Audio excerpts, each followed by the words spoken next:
5 fakta Brigade Azov, milisi neo-Nazi Ukraina yang pernah dikalahkan militer Rusia.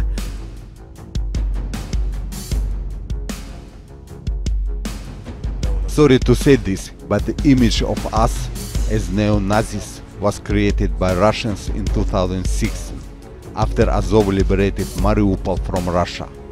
Our volunteer fighters then became part of the Ukrainian army.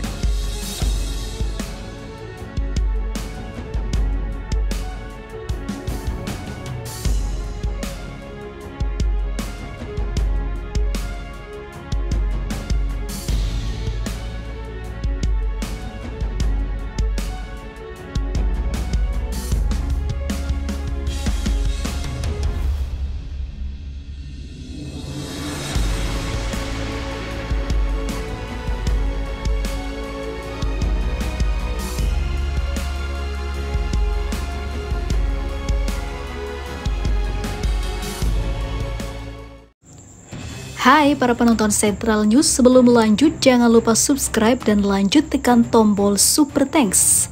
Tombol Super Thanks ada di atas tombol subscribe. Jika Anda ingin mensupport channel kami menyajikan berita yang paling Anda tunggu-tunggu. Terima kasih.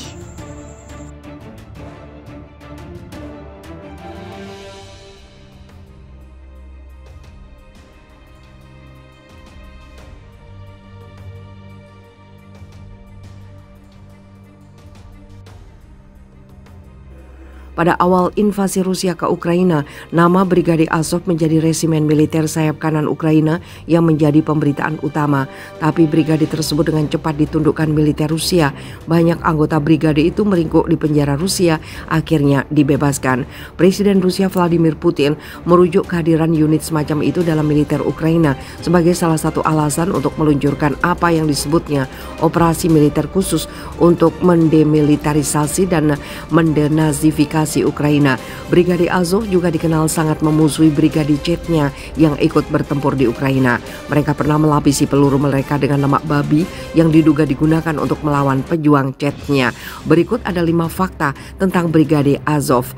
1. Disebut kelompok neo-Nazi oleh Rusia.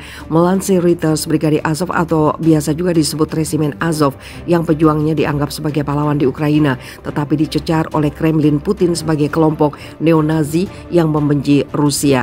Resimen Azov dimulai sebagai salah satu dari banyak milisi pejuang sukarela yang bersatu untuk melawan separatis pro-Rusia yang didukung oleh Moskow yang mengukir 2 wilayah yang memisahkan diri di timur Ukraina pada tahun 2014 setelah Rusia mencaplok semenanjung Crimea. Logonya menyerupai Wolfsengel hitam, sebuah simbol yang digunakan oleh beberapa unit Nazi dan dipandang oleh para kritikus sebagai neo-Nazi. Azov mengatakan bahwa logo tersebut mewakili huruf N dan I dari ide nasional dan menyangkalkan sebagai neo-Nazi.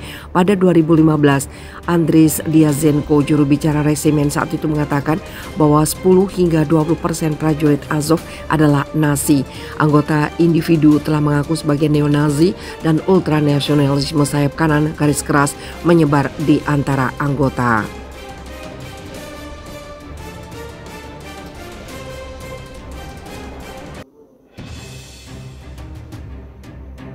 2. Dijuluki pahlawan Mariupol. Mariupol menjadi basis pertahanan spiritual Brigade Azov yang membantu Ukraina merebut kembali dari pejuang pro-Rusia pada tahun 2014, memiliki basis permanen hingga invasi tahun 2022. Resimen Azov memainkan peran utama dalam merebut kembali Mariupol dari pejuang pro-Rusia pada Juni 2014. Selama tahun itu, Mariupol berpindah tangan beberapa kali saat pasukan Kiev melawan separatis yang didukung Rusia. 3. Memperjuangkan nasionalis kulit putih.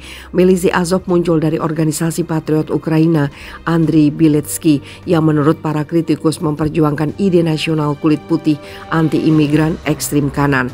Patriot Ukraina kemudian berganti nama menjadi Kop Nasional meskipun bersekutu dengan partai nasionalis lainnya.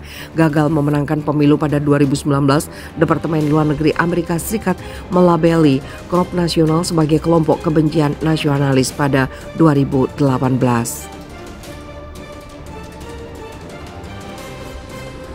4 bergabung dengan Garda Nasional Ukraina. Pada tahun 2014, milisi Azov digabungkan menjadi Garda Nasional Ukraina, sebuah sayap militer dari Kementerian Dalam Negeri. Kiev mengatakan itu telah direformasi jauh dari asal-usul nasionalis radikal dan tidak ada hubungannya dengan politik. Mereka adalah tentara resmi negara kita. Siapapun yang ingin terlibat dalam politik, mereka pergi, sekarang terjun ke politik. 5. Hanya beranggotakan 2.500 prajurit. Tidak jelas berapa banyak pasukan yang bertugas di bawah Azov, tapi beberapa laporan media menyebutkan jumlahnya antara 900 dan 2.500. Pada Juni 2015, Kanada dan Amerika Serikat mengumumkan bahwa pasukan mereka sendiri tidak akan mendukung atau melatih resimen Azov dengan alasan koneksi neo-Nazi. Pada Oktober 2019, 40 anggota Kongres Amerika Serikat yang dipimpin oleh perwakilan Mark Rose menandatangani surat yang tidak berhasil meminta Departemen Luar Negeri Amerika Serikat untuk menunjuk Azov sebagai organisasi teroris asing. April lalu, perwakilan Elisa Slotkin mengulangi permintaan tersebut termasuk kelompok supremasi kulit putih lainnya kepada pemerintahan Biden. Dukungan transnasional untuk Azov sangat luas dan Ukraina muncul sebagai pusat baru untuk sayap kanan jauh di seluruh dunia. Pria dari 3 benua telah didokumentasikan untuk bergabung dengan unit pelatihan Azov untuk mencari pengalaman tempur terlibat dalam ideologi yang sama. Dilansir dari Kompas.com, seorang anggota parlemen senior Republik Rakyat Donetsk bermaksud menyerbu ataupun mengerahkan banyak warga untuk menangkap Presiden Ukraina dan mengadilinya sebagai penjahat perang. Hal itu disampaikan Yelena Sinsikina kepada kantor berita negara Rusia TASS pada Rabu kemarin sebagaimana dilansir Newsweek. Sinsikina mengatakan Parlemen Republik Rakyat Donetsk mengajukan tuntutan terhadap sejumlah pejabat yang memimpin Ukraina sejak 2014 ketika Presiden Rusia Vladimir Putin mencaplok Crimea. Salah satu pejabat Ukraina yang termasuk itu adalah sang presiden saat ini, Zelensky, dan juga mantan PLT Presiden Ukraina Alexander Turchinov dan mantan Presiden Ukraina Petro Poroshenko.